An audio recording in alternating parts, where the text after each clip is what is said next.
আমরা তো বিনিয়োগের অনেক সার্কাস দেখতে পাচ্ছি। আমার কথাগুলো অনেক সময় করা কঠিন হয়ে যায়, কি করবো এখন, না বলেও পারি না। ফোরাম এসে তাদের কথাগুলো তারা বলতে পারে। This is a big change of political culture. রাজনৈতিক সংস্কৃতিতে অনেক বড় পরিবর্তন। থার্ড টেকঅ্যাওয়ে কি? একটাও তো উত্তর দিতে পারলেন না। থার্ড টেকঅ্যাওয়ে কি? থার্ড টেকঅ্যাওয়ে হচ্ছে এই যে সামনে নেতারা বসে আছেন, বড় বড় নেতারা, কেউ বক্তৃতা দেয় না।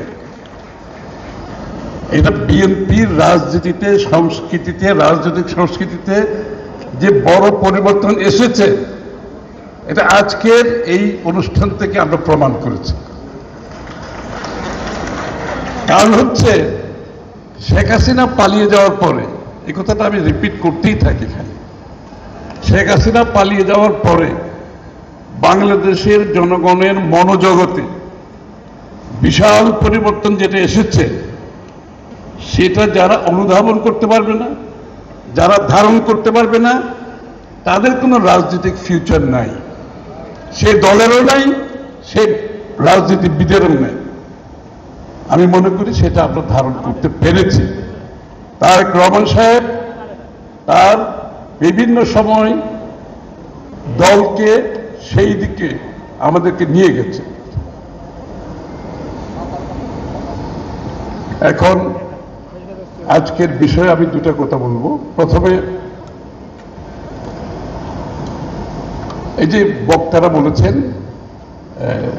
এমপ্লয়মেন্ট, চাকরি, তাই না? চাকরি পেতে হলে প্রথমে যে বিষয়টি অত্যন্ত গুরুত্বপূর্ণ, সেটা হচ্ছে বিনিয়োগ।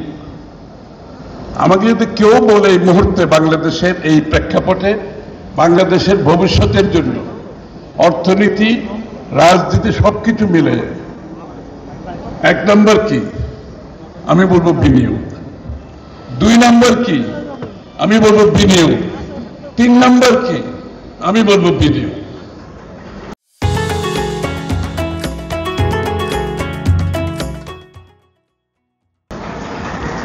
বিনিয়োগ না হলে, সেটা আত্মকর্মসংস্থান হোক, সেটা চাকরির জন্য ক্রিয়েট করা হোক, সেটা কোনোদিনও আমরা সফল হতে পারব না। এই জন্য বিএনপির রাজনীতি কিন্তু শহীদ প্রেসিডেন্ট জিয়াউর রহমান সাহেব শুরু করেছেন, সেখান থেকে শুরু করেছে। মুক্তবাজার অর্থনীতি, সকলের জন্য অর্থনীতিতে আমি যেটা আগে বলেছি, গণতন্ত্রায়ন, ডেমোক্রেটাইজেশন অফ ইকোনমি, যেভাবে আমরা রাজনীতিতে গণতন্ত্রের কথা বলে থাকি, অত্যন্ত গুরুত্বপূর্ণ। এবং সেটা না হলে বাংলাদেশে বিনিয়োগ আসবে। আপনি তাহলে বিনিয়োগ আসতে হলে, দেশের ভিতরে বিনিয়োগ, দেশের বাইরে থেকে বিনিয়োগ আনতে হলে যেটা প্রথম দরকার, রাজনৈতিক স্থিতিশীলতা, পলিটিক্যাল স্টেবিলিটি এক নাম্বার পয়েন্ট। পলিটিক্যাল স্টেবিলিটি কখন হয় একটা দেশে? একটি নির্বাচিত জনগণের ভোটে, আমাদের সংবিধান যেটা বলে জনগণের সরাসরি ভোটে একটি নির্বাচিত সরকার থাকলে, যেই সরকার জনগণের কাছে জবাবদিহি দায়বদ্ধ থাকে, জনগণের কাছে বারবার যেতে হয় নির্বাচিত হওয়ার জন্য, তখন স্টেবিলিটি থাকে। আজকে বাংলাদেশে সে অবস্থা আছে?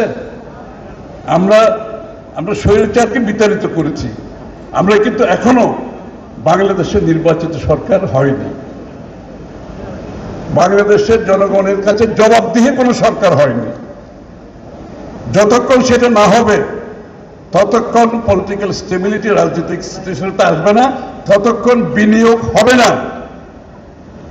দেশের মধ্যেও হবে না, দেশের বাইরে থেকে হবে না।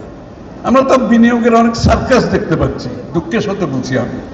বিনিয়োগের সার্কাস দেখছি না আমরা? কত সার্কাস দেখতেছি বিনিয়োগে। আমার কথাগুলো অনেক সময় করা কঠিন হয়ে যায়, কি করবো এখন, না বলেও পারি না।